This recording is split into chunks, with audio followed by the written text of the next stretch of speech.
Look, I'm not here to sugarcoat this. After 50, the rules change. Your body changes. Your reactions change. And if you keep riding like you're still 30, you're going to end up hurt. Or worse. But here's the good news. You don't have to quit riding. You just have to ride smarter. Today I'm giving you 7 safety tips specifically for riders over 50. These aren't the generic wear your helmet lectures you've heard 1,000 times. These are real, practical strategies that account for what actually happens to your body and mind as you age. Some of these might bruise your ego. Good. Better a bruised ego than a broken body. Let's get into it. Safety tip number 1. Accept that your reactions have slowed. Here's the truth nobody wants to hear. Your reaction time at 55 is not the same as it was at 25. It's just not. And pretending otherwise is dangerous. Studies show that reaction time slows by roughly 10 to 15% per decade after age 20. By the time you hit 50, you're noticeably slower than you were in your prime. Now, before you get defensive, this doesn't mean you're a bad rider. It means your brain processes information differently. The signal from your eyes to your hands takes a fraction of a second longer. In most situations, that fraction doesn't matter. But when a car pulls out in front of you at an intersection, when you hit gravel mid-corner, that fraction of a second can be the difference between a close call and a crash. So, what do you do about it? You compensate. First, increase your following distance. Not by a little bit, by a lot. If you used to ride 2 seconds behind traffic, make it 4. Give yourself more reaction time by creating more physical space. Second, slow down your approach to intersections. Every single one. Assume the car waiting to turn left doesn't see you, because statistics say they probably don't. Third, reduce your corner entry speed by 10 or 15%. You won't feel the difference in fun, but you'll have that extra margin when something unexpected happens. This isn't about riding scared, it's about riding smart. Your skills are still there. You've just got to give your body the time it needs to execute them. Pride doesn't save you in a crash. Physics does. Work with your biology, not against it. Safety tip number 2. Your vision isn't what it used to be. Let's talk about something most older riders ignore until it's too late. Your eyesight is deteriorating. Fact. After 40, your eyes lose flexibility. They don't adjust to changing light as quickly. Your depth perception gets worse. Your peripheral vision narrows. And night vision? Forget about it. You might think you're fine because you passed your license renewal vision test. That test is a joke. It measures the bare minimum. It doesn't measure what you actually need to ride safely. Here's what you need to do. First, get a real eye exam, not the DMV test, a real one from an optometrist who knows you ride. Tell them you need distance vision, transition, Speed and low light capability checked. If you need glasses or contacts, wear them. Every single ride, no exceptions. I don't care if you think you can get by without them. You can't. Second, upgrade your helmet visor. Get a photochromic one that adjusts to light conditions automatically. Or carry 2 visors, clear for night, tinted for day. Sounds like overkill until you're blinded by low sun going into a curve. Third, avoid riding at night unless absolutely necessary. Your night vision is shot compared to what it was 20 years ago. Those headlights coming at you will blind you more.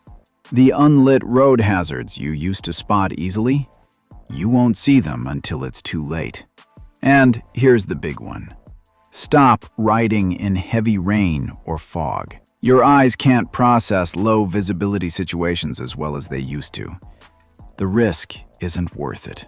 I know you've ridden in rain for 30 years without issue. Great.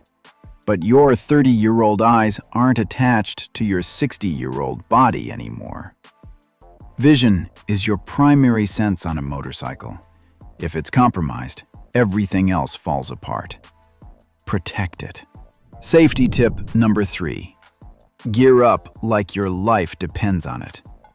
Because it does. When you were younger, you could get away with riding in jeans and a jacket. Maybe you even rode in shorts and a t-shirt a few times. Stupid, but survivable. Not anymore. After 50, your skin is thinner. Your bones are more brittle. Your recovery time is measured in months, not weeks. A crash that would have put you in the hospital for 3 days at 30 will put you in rehab for 3 months at 60. Full gear, every ride, no exceptions. I'm talking about a real helmet, not a brain bucket that barely meets DOT standards. A quality, full-face helmet with a good safety rating. Shoei, Arai, AGV, something that's been tested. Impact-rated jacket with armor at the shoulders, elbows, and back. Pants with knee and hip protection. Gloves with knuckle and palm sliders. Boots that cover your ankles. And here's the part that'll save your life that nobody talks about. High visibility gear. Your biggest threat isn't skill, it's visibility. Cars don't see you. Bright colors help. Reflective strips help more. Swallow your pride about looking like a traffic cone. Being seen is more important than looking cool. And if you end up in a crash, that armor is the difference between road rash and road death. One more thing. Replace your gear regularly. Helmets degrade, armor compresses. That 10-year-old jacket you love, it's not protecting you like it did when it was new. Your body isn't as resilient as it was. Your gear needs to compensate for that. Invest in it. Safety tip number 4. Manage your fatigue. This one catches a lot of older riders off guard. You used to be able to ride 500 miles in a day without breaking a sweat. Now, 2 hours in the saddle and your back is screaming. Your hands are numb. Your neck is stiff. Fatigue is dangerous. When you're tired, your concentration slips. Your reactions slow even more. You make Stupid mistakes. And on a motorcycle, stupid mistakes kill you. Here's how to manage it. First, shorten your rides. If you used to do 300-mile days, cut it to 200 or 150. There's no shame in shorter rides. The point is to enjoy it, not endure it. Second, take breaks every hour. Not every 2 hours, every hour. Get off the bike, walk around, stretch, hydrate. Let your body recover. Third, plan your routes with rest stops in mind. Know where the gas stations are. Know where you can grab food or coffee. Don't push through fatigue because you're trying to make good time. Fourth, avoid riding in extreme temperatures. Heat exhausts you faster. Cold makes you tense up and burn energy fighting it. If it's over 90 degrees or under 40, maybe skip the ride. And here's the big one. Know when to call it. If you're tired, stop. Find a hotel, pull over and wait it out. Don't be the guy who pushes through because he doesn't want to look weak. Dead guys don't look strong. They just look dead. Listen to your body. It's trying to keep you alive. Safety tip number 5. Choose the right bike for your body. This is a repeat from my last video, but it's so important I'm saying it again. The bike you loved at 40 might be trying to kill you at 60. Aggressive ergonomics destroy your back and wrists. Heavy bikes become unstable when you can't flat foot at stops. Tall adventure bikes turn into tipping hazards when your legs aren't strong enough to hold them. And sport bikes? Unless you're still flexible enough to touch your toes, those clip-ons are a torture device. Here's the test. If you struggle to get on or off your bike without using the side stand, the bike is too big. If you can't comfortably reach the ground with both feet, the bike is too tall. If your hands go numb after 30 minutes, the ergonomics are wrong. Fix it. Lower the bike, change the bars, get a different seat, or trade the bike for something that actually fits your body. There's no trophy for suffering. Comfort isn't weakness, it's safety. When you're comfortable, you're relaxed. When you're relaxed, you ride better. And if your bike makes you tense or tired or sore, you're more likely to make mistakes. Mistakes on a motorcycle are expensive. Ride what fits, not what looks cool. Safety tip number 6. Stay physically fit. If you're not actively working to maintain your strength and flexibility, you're becoming a liability to yourself. Harsh? Maybe. True? Absolutely. Motorcycling is physical. You're supporting weight. You're making constant micro-adjustments with your core and legs. You're using your arms to control bars that want to do their own thing. If you're weak, you can't do that effectively. And when you can't control your bike properly, you crash. Here's what you need to do. Strength training. Twice a week minimum. Focus on legs, core, and upper body. You don't need to bench press 300 pounds. You need functional strength. Squats, deadlifts, rows, presses. Basic compound movements. If you don't Know how? Hire a trainer for a few sessions. Tell them you ride a motorcycle and need to stay strong enough to handle it. Flexibility work. Stretch. Do yoga. Keep your hips, shoulders, and neck mobile. Tight muscles lead to poor posture. Poor posture leads to fatigue. Fatigue leads to crashes. Cardio. You need stamina. Walking, cycling, swimming, doesn't matter. Just keep your cardiovascular system in shape. And balance training. This is huge for motorcyclists. Stand on one leg while you're brushing your teeth. Use a balance board.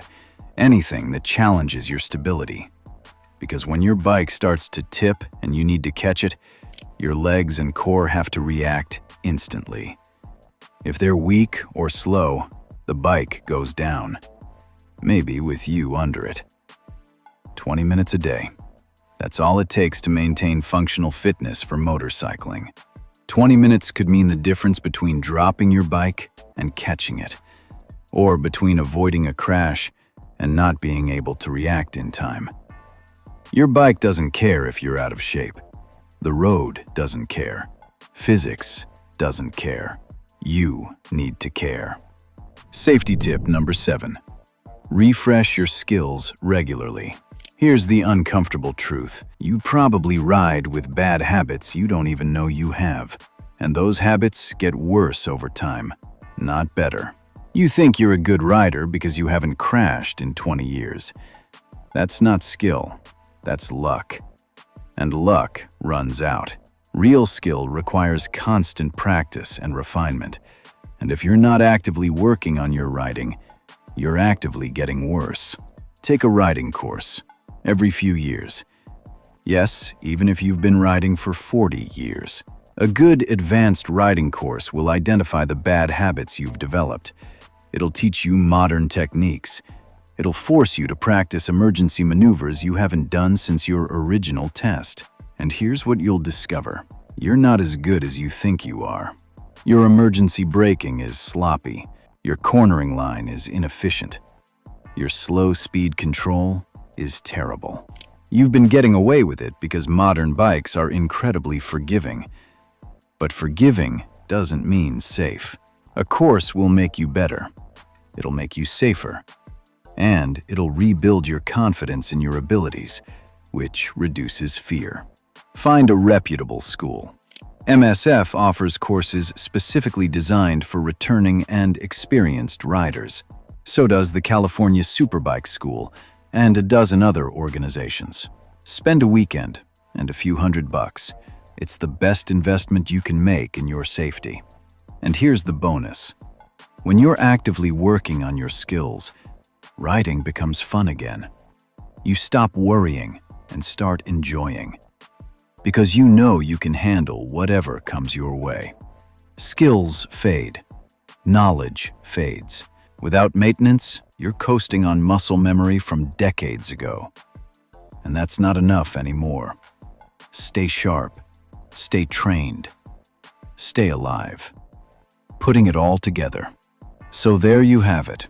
7 safety tips that actually matter for riders over 50.